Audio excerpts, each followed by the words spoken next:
যে আল্লাহ পাক ওয়াদা করেছেন, তার রাসূল সাল্লাল্লাহু আলাইহি ওয়াসাল্লাম হাদিসের মধ্যে বলেছেন, ইনশাআল্লাহ তাআলা বর্তমানের এই দুর্দিন ইনশাআল্লাহ কেটে যাবে, ইনশাআল্লাহ কেটে যাবে।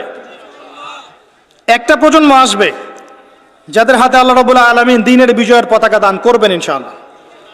কত সালে কত বছর পর আমরা জানি না, কিন্তু এতটুকু জানি এটা হবে ইনশাআল্লাহ।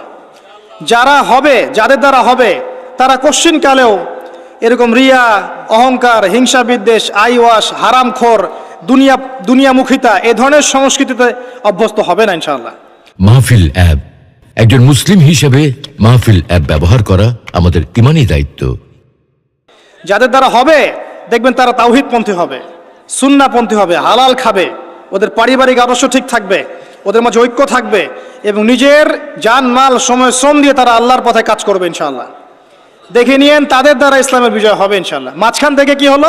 মাঝখান থেকে আপনি আমাদেরকে আল্লাহ পাক একটা সময় দিয়েছিলেন, 30 বছর, 40 বছর, 50 বছর, 60 বছর, এই সময়টুকুকে আমরা অপচয় করলাম, আর কিচ্ছু না।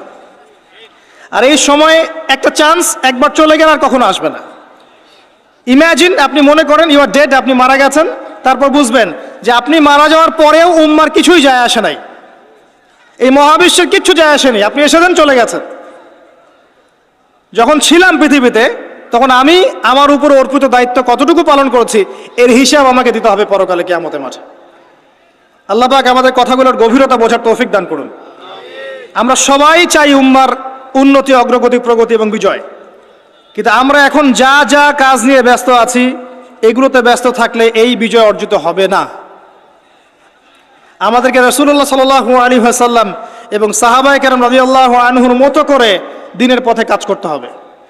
সর্বপ্রথম দরকার ইলম, ওলামায়ে কেরামের সোহবত, তাসকিয়া, আত্মশুদ্ধি। আপনার দরকার ওলামায়ে কেরামের মধ্যে ইউনাইটেড একটা প্ল্যাটফর্ম, একটা যোগ্য নেতৃত্ব, সবাইকে নিজের ভাই মনে করার মানসিকতা, নিজের দেশ, জাতি, উম্মাকে একসাথে নিয়ে এগিয়ে যাওয়া, সবার কল্যাণকামী হওয়া। দরকার যুব সমাজের রেভলিউশন, যুব সমাজের আল্লাহর পথে প্রত্যাবর্তনের রেভলিউশন দরকার। আমাদের মেয়েদের যে অশ্লীলতার পথে নিয়ে যাওয়া হয়েছে এখান থেকে ওদের প্রত্যাবর্তন দরকার আল্লাহর পথে।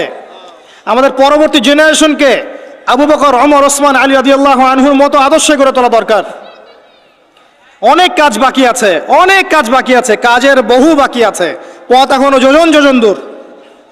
আমরা এমন কিছু করে ফেলিনি এখনো যে বাংলার মাটিতে দিন কায়েম হয়ে গেছে, এমন কিছু করিনি আমরা এখনো। আর আমরা এভাবে হেলায় খেলায় যদি সবকিছু পার করতে থাকি, এখন যা আছে 10 বছর পর সেটাও থাকবে না। দেখে নিয়েন এখন যা আছে এভাবেই যদি চলতে থাকি আমরা, আগামী 10 বছর এটাও থাকবে না। তখন আফসোস করতে হবে আগের 10 বছরই মনে হয় ভালো ছিল। হ্যাঁ, বিগত 10, 20, 30, 40, 50 থেকে যদি এভাবে কাজ করতে পারতাম হয়তো আজ